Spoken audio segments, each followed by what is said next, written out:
दोस्तों इस वीडियो में मैं आप लोगों को बताऊंगा एमएस एक्सेल के बारे में। दोस्तों कई बार क्या होता है, हम कोई एग्जाम देते हैं तो उसमें एमएस एक्सेल से कई सारे सवाल उठकर सामने आते हैं।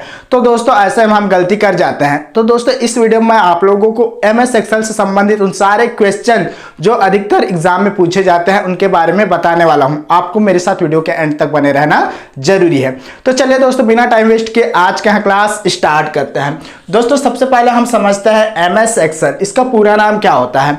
इसका पूरा नाम होता है माइक्रोसॉफ्ट एक्सेल। ठीक है, माइक्रोसॉफ्ट एक्सेल। अगर इसमें पूछा जाए एमएस एक्सेल का पूरा नाम क्या होता है तो आपको लिखना है माइक्रोसॉफ्ट एक्सेल। ठीक है दोस्तों, अगर इसी में से क्वेश्चन उभर कर सामने आता है जो एमएस एक्सेल है वो किस प्रकार का सॉफ्टवेयर है।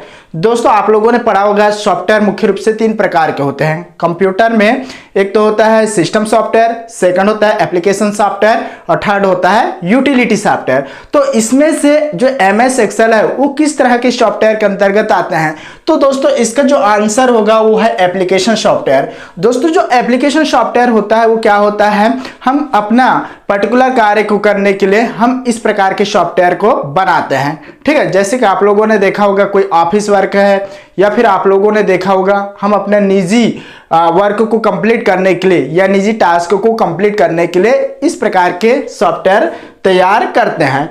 तो एमएस एक्सेल किस प्रकार का सॉफ्टवेयर है, एक एप्लीकेशन सॉफ्टवेयर के अंतर्गत आता है। तो इसका राइट आंसर होगा एप्लीकेशन सॉफ्टवेयर। चलिए दोस्तों अब हम बात कर लेते हैं नेक्स्ट पॉइंट के बारे में। दोस्तों यहां पर नेक्स्ट पॉइंट है जो एमएस ऑफिस है। ठीक है, एमएस ऑफिस का एक कंपोनेंट है एमएस एक्सेल। ठीक है, एमएस एक्सेल किसका कंपोनेंट है, माइक्रोसॉफ्ट ऑफिस का एक कंपोनेंट है जिसका पूरा नाम होता है माइक्रोसॉफ्ट एक्सेल। ठीक है, तो यहां पर पैकेज ऑफ एमएस ऑफिस का एक पैकेज है। ठीक है, जो एमएस एक्सेल है वो एमएस ऑफिस का एक पैकेज है। नेक्स्ट पॉइंट है दोस्तों यहां पर लिखा है स्प्रेडशीट प्रोग्राम। जो एमएस एक्सेल है वो किस प्रकार का प्रोग्राम है, एक स्प्रेडशीट प्रोग्राम है। एक स्प्रेडशीट प्रोग्राम है जिसमें हम किसी भी डाटा को टेबुलेशन फॉर्मेट में रखकर उस डाटा को हम ओपन कर सकते हैं, क्रिएट कर सकते हैं, एडिट कर सकते हैं, फॉर्मेट कर सकते हैं या उस डाटा को हम कैलकुलेट भी कर सकते हैं। ठीक है, चलिए दोस्तों अब नेक्स्ट पॉइंट के बारे में जानते हैं। जो इसका डेवलप किया था एमएस एक्सेल का डेवलप किसने किया था, माइक्रोसॉफ्ट कॉर्पोरेशन ने। ठीक है, जो एमएस एक्सेल है इसका डेवलप किसने किया है, माइक्रोसॉफ्ट कॉर्पोरेशन ने एमएस एक्सेल का डेवलप किया है। चलिए इसमें अब हम नेक्स्ट पॉइंट के बारे में जानते हैं। दोस्तों यहां पर आप लोगों ने देखा होगा जो एमएस एक्सेल को आपने खोला होगा तो उसमें देखा होगा उसमें आपको मिलेगा रो एंड कॉलम, जिससे क्या बनता है, रो एंड कॉलम से एक वर्कशीट तैयार होता है। ठीक है, रो किसको कहा जाता है, जैसे ये क्या है, एक रो है। ठीक है, ये क्या है, एक रो है। ठीक, ये क्या है, एक रो है और इस तरह से अगर हमने लाइन खींच दिया तो ये क्या बन गया, एक कॉलम है। तो जो एमएस एक्सेल है उसमें जो रो एंड कॉलम से क्या बनता है, वर्कशीट बनता है। इस तरह से हमने अगर इसको लाइन से खींच देंगे तब क्या हो जाएगा, ये आपका रो हो जाएगा और कॉलम की बात करें तो ये आपका कॉलम हो जाएगा। तो आप लोगों ने देखा होगा उस स्प्रेडशीट के अंतर्गत क्या आता है, एक तो रो आता है और कॉलम आता है। ठीक है, रो और कॉलम से क्या बनता है, एक वर्कशीट तैयार होता है। चलिए दोस्तों नेक्स्ट पॉइंट के बारे में बात कर लेते हैं। जो एमएस एक्सेल में जो भी डाटा होता है उसको हम क्या कर सकते हैं, कैलकुलेशन कर सकते हैं, उस डाटा का कैलकुलेशन कर सकते हैं, डेटा का ग्राफ बना सकते हैं, कोई भी डाटा है उसका हम ग्राफ तैयार कर सकते हैं या फिर कोई रिपोर्ट तैयार कर सकते हैं। ठीक है, तो डेटा क्या कर सकते हैं, कैलकुलेशन कर सकते हैं, डेटा का ग्राफ क्रिएट कर सकते हैं या फिर हम उस डेटा का रिपोर्ट क्रिएट कर सकते हैं। ठीक है, चलिए दोस्तों अब हम बात कर लेते हैं। जैसे कि मैंने पहले ही बताया जो रो और कॉलम से क्या बनता है, एक वर्कशीट बनता है। ठीक है, यहां पर रो है, ये रो है और ये कॉलम है, इससे क्या बनेगा, एक वर्कशीट तैयार होगा।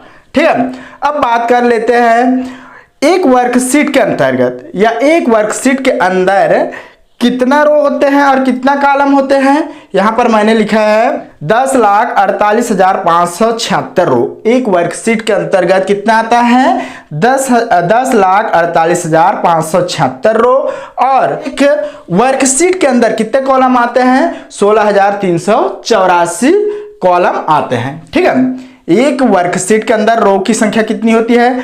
10,48,576 रो होते हैं। और अगर हम कॉलम के बारे में बात करें तो जो कॉलम की संख्या होती है वो होती है 16,384। ठीक है दोस्तों, ये एग्जाम में काफी बार पूछा जाता है, या आप लोगों ने देखा होगा कई एग्जाम में इसे पूछा गया है कि एक वर्कशीट के अंदर या एक वर्कशीट के अंतर्गत कितने रो होते हैं। आपका जो आंसर होगा ये होगा, और कितने कॉलम होते हैं तो आपका जो सही आंसर होगा ये होगा। ठीक है, 16,384 कॉलम और 10,48,576 रो होता है। इसको आप लोग याद कर लेना। ठीक है, चलिए दोस्तों, ये तो हो गई वर्कशीट के बारे में बात। अब बात कर लेते हैं नेक्स्ट पॉइंट के बारे में। यहां पर रो और कॉलम के कटान को सेल कहा जाता है। यहां पर आप देख पा रहे हैं ये क्या है? रो है। ये क्या है? रो है।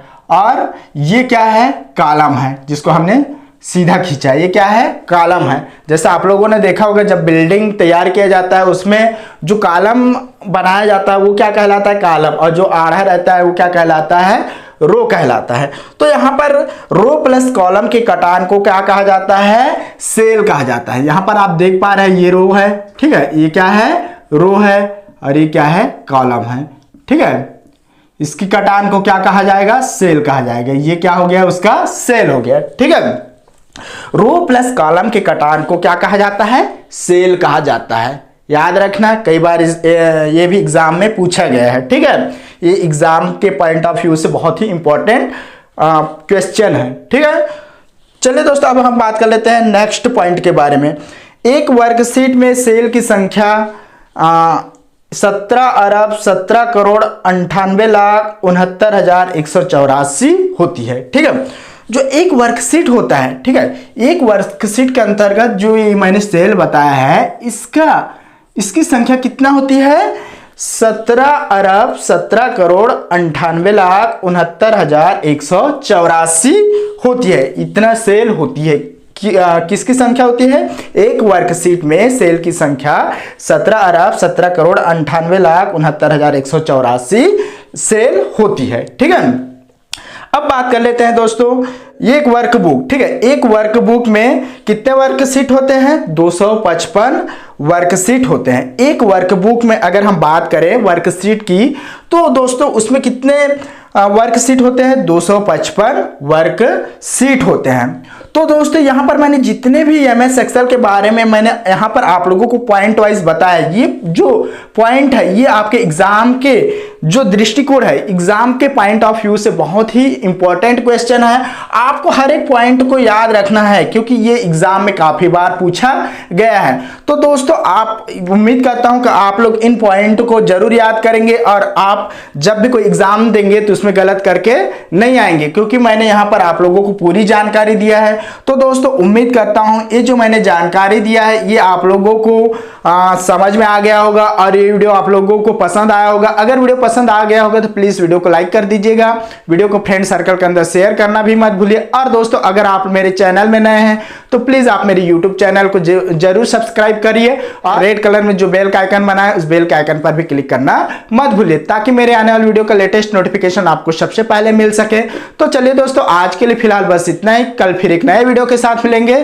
तब तक के लिए नमस्कार, जय हिंद, वंदे मातरम।